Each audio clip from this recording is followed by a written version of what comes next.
But the Renaissance in general took place throughout the United States, so it takes in other people, and many of the writers were from many other places. In fact, some writers have pointed out that only one of the Renaissance writers was actually born and lived in New York. All of the others came from other places because they knew about the activity and the excitement that was going on. The idea of Renaissance, of course, we know it as a rebirth, and many critics have said it can't be a rebirth if there never was any literature.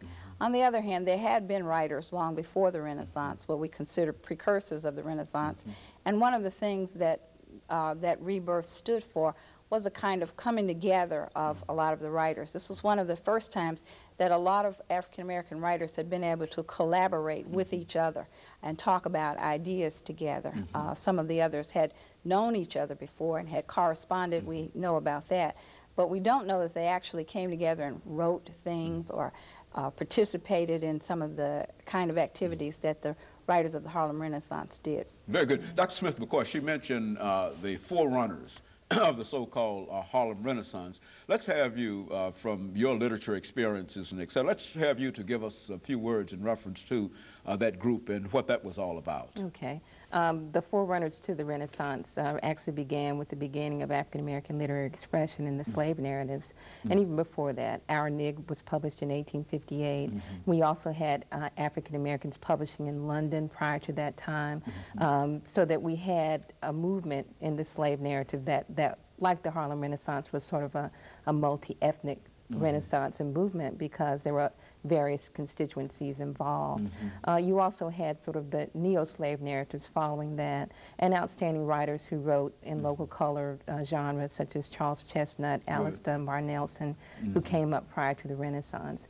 In fact, Charles Chesnutt's last novel, Colonel's Dream, was published in 1906, and that was the last novel that was published prior to the novels of the Harlem Renaissance and African-American literary expression.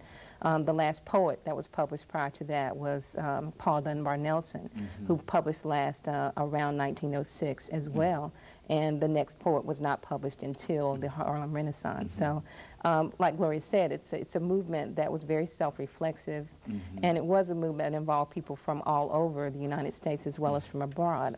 Eric Warren was from the Caribbean, as was Claude McKay, a Jamaican by birth, so that we had lots of people sort of focusing not only on the United States, but on Harlem as the center of this activity. And it was also multi-ethnic in a way, because many of the Harlem Renaissance writers had support from outside of the black community, not only as personal mentors, but also the patronage system was in place.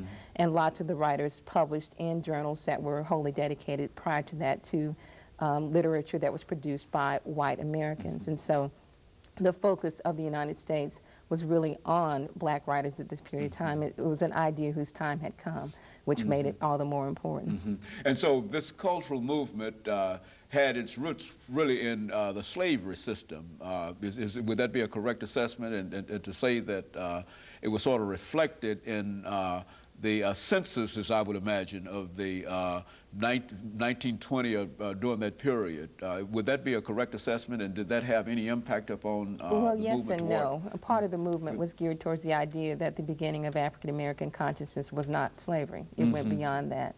So many of the Harlem Renaissance writers look back to Mother Africa and sort of cast Africa and African experience in a more positive light to reflect a movement beyond the slavery and the bondage of African Americans. And it was also a really revolutionary movement. 1919 Red Summer, I believe there were about 26 riots that took place all over the country. And it was a time in which you had young men coming back from the war, having fought for America, and were looking for their own rights. So there really was a new Negro in town, if you will, for the Harlem Renaissance. As a matter of fact, this phrase became connected with the entire movement. What was that phrase, Dr. Johnson? Very How much do you so, explain? the new Negro, the idea of a whole new person. And that was one who also came out of, it was kind of rebuking the kinds of things that had gone on in slavery and in the Reconstruction period, that period after slavery, when there was quite a bit of violence and a number of rights that blacks had attained after the war were taken away again. So those kinds of things were actually being the new Negro brought about an idea of doing away with all that and starting a new person, a new An idea entirely of things. different race consciousness in Right. terms of who the African American at that time. Of course, I think that again, as we enter our first commercial break, and I don't want to raise another question that would interrupt that, but I will say that it was sort of not only a new consciousness, but it was recognition that the African did have a history. I think, as you've already indicated, Dr. Smith-McKoy, that the African did have a history, and they wanted to glorify and raise up that history. And of course, we'll stop now for our first commercial break, and we'll be back with our audience following this short commercial break.